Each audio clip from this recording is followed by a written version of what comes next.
Magandang hapon, narito na mga balita sa inyong PRTV News Break. Naibenta na ng Bureau of Customs ang kontrobersyal na Rolls-Royce Cullinan 2013 na naging viral matapos sabihin ng kontratistang si Sara Diskaya na may kasama itong libreng payong.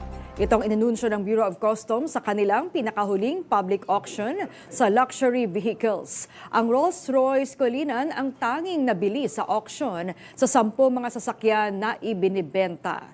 Nabili ito ng Baguio-based theme park Igorot Stone Kingdom Incorporated sa halagang mahigit 29 million pesos. Kabilang naman sa mga nagbid ay ang sikat na television host na si Willie Revillame. Halos 94,000 pesos na halaga ng kagamitan at mga isda ang nasabat kasunod ng iligal na pangisda sa Bacuag, Surigao del Norte. Sa detalye, nasa linya ng telepono si Reynaldo Bernaldez. Reynaldo. Yes, magaling hapon, Maan. Dalawang individual ang inaresto ng Bacuag Municipal Station sa sinirawang anti-illegal fishing operations noong Pebrero 10, kung saan nasamsam ang tinatayang 93,960 na halaga ng bangka at makina at illegal na huli. Ayon sa Surigao del Norte Provincial Police Office, lumabag ng mga suspect sa Republic Act No. 8550 o Philippine Fisheries Code of 1998 niya ay nabintahan naman sa RA 10654. Ang mga naresto ay isang 21 na estudyante mula sa Barangay Central Placer at isang 18 anyos na mangingisda mula sa Barangay Hagimit, Kapwa Residente ng Placer, Surigao del Norte. Bandang alas 9:45 ng gabi, nagsagawa ng civil patrol ang Bacuag Municipal Station, katuwang ang Bantay Dagat at Municipal Agriculture Office sa Karagatan Sakop sa Purok Cabisa Jose, Barangay Poblacion, Bacuag. Sa naturang operasyon, nahuli ang isang asul na pump boat na gumagamit ng liba-liba operations, isang ipinagbawal na paraan na pangisda. Tinangka umano ng mga suspect na sirayan ng ebidensya at tumakas, subalit agad silang naresto ng mga operatiba. Nakumpiskar sa operasyon ang isang asul na pump boat na nagkakahalaga ng 50,000 pesos, isang 16 horsepower Honda engine na tinatayang 30,000 pesos, isang 12,000 Yamaha engine na kahalaga ng 12,000 at humigit kumulang 14 kilos ng iba't ibang uri ng isda na may kabuang 1,960 pesos. Mula sa FMR Surigao, Reynaldo Bernaldez. Maraming salamat sa iyo, Reynaldo Bernaldez.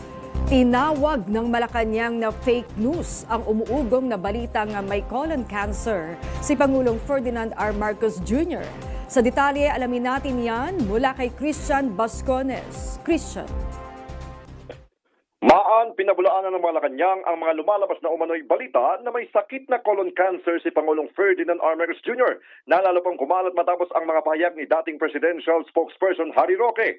Ayon kay Presidential Communications Office Undersecretary Claire Castro, walang katotohanan ang mga nasabing impormasyon at pawang mga imbento para makapanira sa pamahalaan at sa imahe ng Pangulo. Binigyang diin ni Castro ang mga pagpapakala ng mga walang basehang impormasyon ay maaaring makaapekto hindi lamang sa reputasyon ng Pangulo, kundi pati na rin sa ekonomiya at tiwala ng publiko sa gobyerno. Tinukoy rin ng opisyal na ang pinanggagalingan ng mga paratang ay mula lamang sa mga taong matagal nang iniuugnay sa pagpapakalat ng maling impormasyon na anyay hindi dapat bigyang pansin.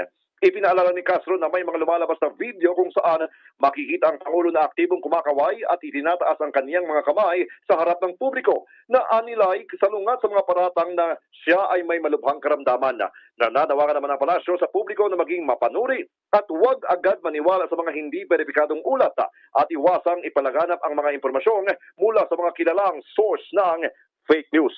At yan muna ang ulat mula sa palasyo. Balik sa iyo, Maan. Maraming salamat, Christian Bascones.